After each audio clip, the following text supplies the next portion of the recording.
guys, it's Kristen with Shifting Roots, and today we're going to talk about getting your seedlings to be really strong and have nice stalks on them. I'm going to specifically talk about tomatoes and peppers because those are the two vegetables that I've been getting the most questions about lately. So if you're watching and you have questions, definitely put them in the comments and I'll do my best to answer them either right now if you're watching live or later in the replay. Hi Amber, thanks so much for watching us. So we're going to talk about tomatoes first. So when you're starting out with tomatoes, the biggest thing to consider is your light source, whether that's from a light, your window, or if that's like a grow light, like behind me. Having your tomatoes close to a light source is really, really important. So I'm going to actually show you the difference that it makes. So this Roma tomato was underneath my grow light, and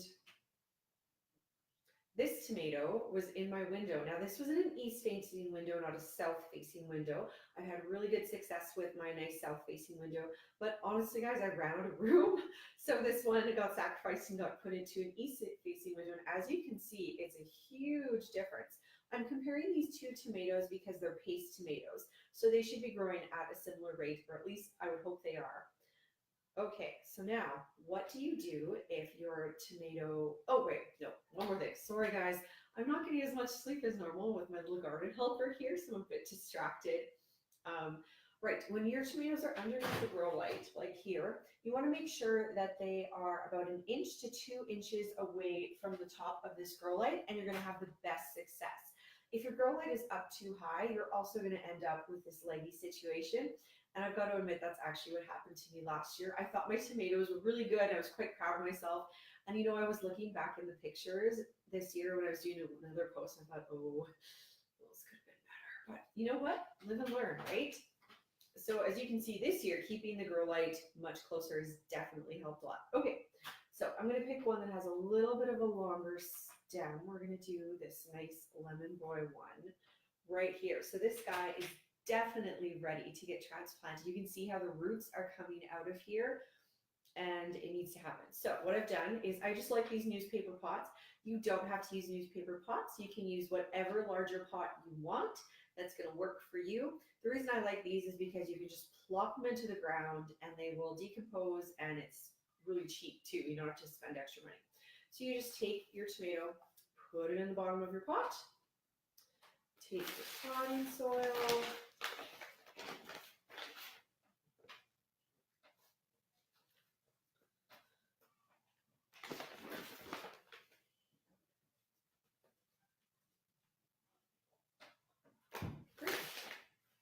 and fill it up like this. So what's going to happen is, see this part of the tomato plant, this is all going to turn into roots. So you're going to have a much stronger plant when you go up to put it out in the garden. You can even cover your tomato plant. You see with these two leaves, these are the first leaves that happen. You can cover them up to there, no problem. Oh wait, I'm just going to give him a little bit more. Okay, there we go. So I'll put this a little closer to you. As you can see, those two leaves at the bottom, I did not cover them. When I put my tomato out in the garden for real, then I will cover them. You can do it now or you can do it later. Doesn't really matter. Your tomatoes are still going to be fine. So then if this tomato was looking a little bit leggy and more like this one, I would make sure that I adjust my grow light and put it down. And you don't be afraid to have these tomatoes even touch your grow light, especially if you have older ones. Like my system is quite old. I think it's from the 90s. So the lights there are maybe not as efficient as the ones you can get today. So in that case, it's okay to have them touching the grow lights for a little while. I'm not too great. Okay, so that's how we fix our tomatoes. Let's go on to peppers. Okay, these guys over here. Okay, guys, I'm so pleased with my pepper plants this year. Look at these babies. They are amazing.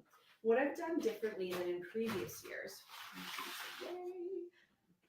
Okay, what I've done differently in previous years is I made sure that I put each pepper has a partner in its pot. So if I take out, ooh, hopefully this doesn't fall apart. Okay. What kind is this one? This is a Carmen pepper. Okay, you can see how each pot has the two peppers in it. And I think that is definitely helping. These guys are doing a lot better than I did last year. Then the other thing I did different this year was when the pepper reached the 8 or 10 leaf stage. So you count 1, 2, 3, 4, 5, 6, 7, 8. What I did is I just pinched off the tops. I kind of felt like a plant murderer, I got to admit.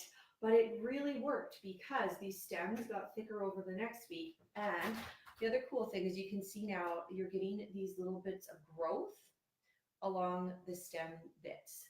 So like right here is growing again. There's a bit here. There's a bit here. Maybe I'll take out one that you can see it a little better with. This one I think is a bit more obvious. Ah! Oh no. Okay, no, I can't take it out. My newspaper worked too well. It's gonna rip, and I don't want it to rip. I'd have to dry it out. So on this one here, I don't know if you can see very well. This top grew back nicely, and I'm even getting some little pepper buds or little flowers going on, which happened to me last year too. But because I didn't pinch last year, I only got the flowers at the top. I didn't get the stuff at the side. So again, if you don't pinch, will it work? Yes. But if you do pinch, you're going to get the stronger plants and just a healthier plant in general. So let's see if there's any questions. How many do you grow for a winter storage program?